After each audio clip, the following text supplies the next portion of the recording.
तो देखिए आज एक विधायक गुंडागर्दी करता है, गरीब जो कामगार थे उनकी पिटाई का एक वीडियो वायरल हुआ है कैंटीन का, उसका मेरे पार्टी का है, मेरे पार्टी का नहीं हो सकता। एसएनसी गटाचा आहे ना तो, त्याचं नाम ही एसएनसी है और क्या उसे उम्मीद कर सकते हैं।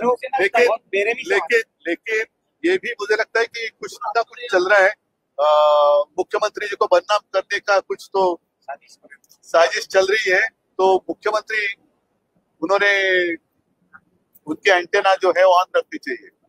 आणि मला असं वाटतं की असं जर का कोण वागत असेल तर मुख्यमंत्र्यांनी असं मी ऐकलं की त्यांच्यावरती सक्त कारवाई करण्याचे आदेश दिलेत। करतात की नाही ते थोड्या दिवसात कळेल। नाहीतर मग मी म्हणेन की मुख्यमंत्र्यांचं त्याला पाठबळ आहे की काय। गायकवाडाचं म्हणणं ही शिवसेना स्टाईल, ही शिवसेना स्टाईल नाहीये आणि ते मुळामध्ये शिवसैनिक नातं नाहीच आहे, ते एसएनसी गटाचे आहेत। मार्शल आर्ट आता माझ्या परवानगीशिवाय युतीबद्दल मी बोलता कामा नये। संभ्रमाचे वातावरण मिळाल्यानंतर ज्या पद्धतीने राज ठाकरे यांनी चांगलं ना, त्याच्यात काय ते बोलतील ना त्याच्याबद्दल। सीएम को बदनाम करने की कोशिश की जा रही है, इसका क्या संदेश क्या मतलब? इसका मतलब सीएम को बदनाम करने की कोशिश हो रही है और जानबूझकर ये सारी चीजें चल रही है। एक बड़ी साजिश है, इसके पीछे एक षड्यंत्र मुझे नजर आ रहा है। क्योंकि एसएनसी का तो दावा था कि वो चीफ मिनिस्टर बने, नहीं बनाया गया, तो उनको तो बेरहमी से वो इंतजार कर। अभी संजय गायकवाड़ कह रहे हैं मुझे मार्शल आर्ट आता है, जूडो कराटे सब आते हैं और फिर मारूंगा। तो मुख्यमंत्री को कौन सी आर्ट आती थी देखते हैं। काय ही अशी फालतू लोकांना महत्व देण्यापेक्षा जे गिरणी कामगार आहेत, शिक्षक आहेत, शेतकरी आहेत, या लोकांसाठी हे विधिमंडळ असतं। हे असे जर का लोक त्याच्यात यायला लागले आणि अशा पद्धतीने वागायला लागले तर मुख्यमंत्र्यांनी त्यांच्यावरती तातडीने कारवाई केली पाहिजे आणि दाखवून दिलं पाहिजे की आमचा कारभार हा कसा आहे।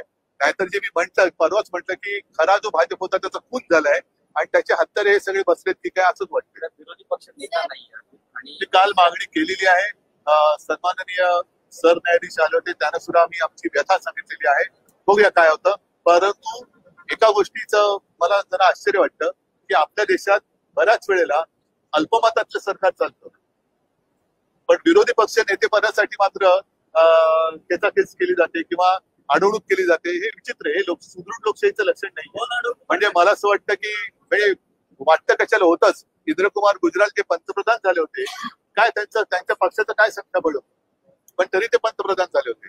चंद्रशेखर पण झाले होते, असे अनेक देवेगौडा होते। कशाला वाजपेयी जी होते ज्यांचं सरकार पहिल्यांदा 13 दिवसात पाडलं गेलं होतं, मग 13 महिन्यात पाडलं गेलं।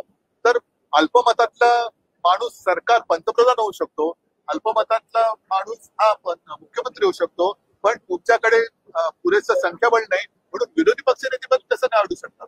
विरोधी पक्ष नेता हा सुदृढ लोकशाही मधला एक अत्यावश्यक घटक आहे। कदाचित जर का कधी जसं आता तुम्ही म्हणालात एक हे लोकप्रतिनिधी म्हणवणारी लोक हे कसे मस्तवालपणाने वागतायत, तर त्यांच्यावरती अंकुश ठेवायला विरोधी पक्ष नेता हा पाहिजे।